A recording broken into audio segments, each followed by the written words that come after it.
Eric from Long Beach, California hit me and said, all you do is trash USC, which, as we all know, is completely ridiculous, but he continues. We're rolling on the recruiting trail, and the structure of our program looks much better than it did. What do you mean much better than it did, Eric? Are you suggesting that USC football has been down? You sound like you're trashing USC. Anyway, I continue.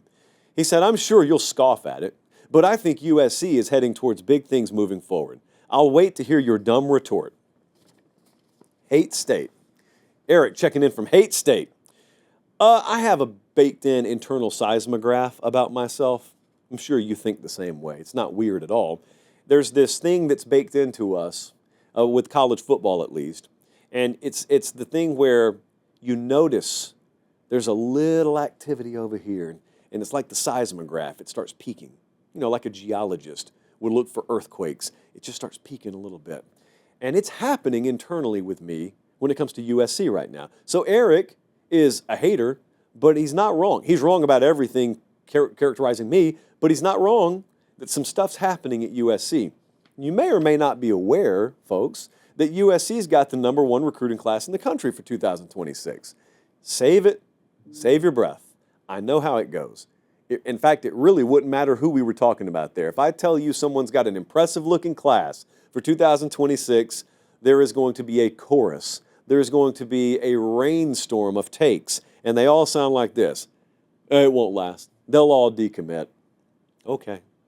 You know how we handle that game on here, but I'm not even going to mess with how we handle it tonight. I just want to tell you, I think it's a little bit different at USC.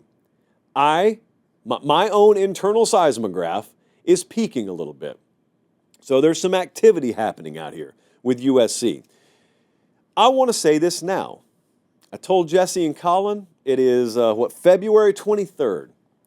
I want to choose tonight, February 23rd, to tell you that no one cares about USC right now. USC's an afterthought nationally. No one's talking about him. So I want to talk about him for a second.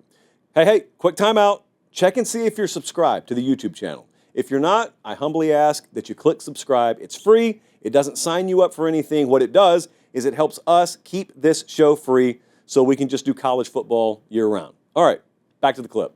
Because I really, really believe that this is the moment, as crazy as it sounds, because their record has gotten worse the last 3 years. The energy externally around the program has gotten worse the last 3 years. This moment right here is where I actually want to buy USC. I feel better about the future of that program right now, coming off 6-6 year, than I have in a long time. It's real.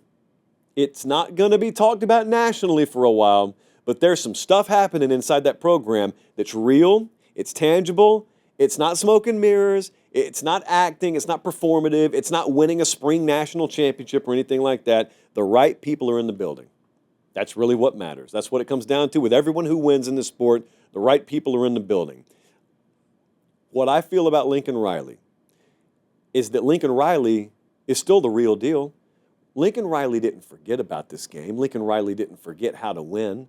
I think what happened is Lincoln Riley had a couple of things happen to him at USC. One was his fault, one wasn't.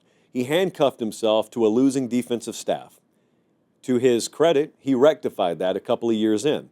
And last year started to yield results. I think this year and in years to come, it'll really start to yield results. And he defined that he wanted to change entirely the identity of the program. Perfect world, you do that the moment you step on campus and day one when you take the job. That's not the way it happened. So that's his fault. To his credit, he took ownership and then they started to press the right buttons, I think, on that front last year. And they're still doing that. And then the second thing that was a little out of his control is I think administratively he was handcuffed. I don't think he ever stepped to a podium and said that, but I'll say it. I don't think he's gotten everything that he's needed out there. I think sometimes you find yourself wearing 3 or 4 hats, whereas at places like Ohio State or places like Georgia, they're just well-oiled machines, and you can just take it for granted that you've got someone in this seat to do this and someone in that seat to do that. That hadn't been the case at USC. So think about college football. College football kind of changed overnight. What the portal did, what NIL did to this sport changed it overnight, but not every program adjusted overnight. And it's not just up to you, the head coach. your administration has to be on board. And in some places, they got it. Boom. And they were immediately at the forefront. But not everyone adjusted at the same speed. And USC just sucked at the speed with which they adjusted to the changing landscape of college football, to the point where only just now are they getting the buy-in administratively and the sign-off administratively to get the right people in the building. But make no mistake, they've got the right people in the building now. I don't know that they're done with that overhaul, but they've got the right people walking in the building now. So everyone will scoff. Colin, rare request. Could you put the question back up for a second that Eric asked? He used a word there. Eric said, they're doing big things, but he was sure I'll scoff at it. I'm not scoffing at it. I 100% agree with you. As hateful as you were, Eric, I 100% agree with you. I'm not scoffing at it. But when we put this individual clip out on the YouTube channel, most people will scoff at it. So I want everyone to take note, especially my friends on the peristyle over there. They will still scoff at it. You have not earned benefit of the doubt. USC has not earned benefit of the doubt in the college football public's mind. So you can look at it right now and say, boy, look at the new administrative hires we've made. There is a palpable energy around this program. I've never been more sure since Lincoln Riley's been here that we're moving in the right direction. And I share that sentiment with you, by the way.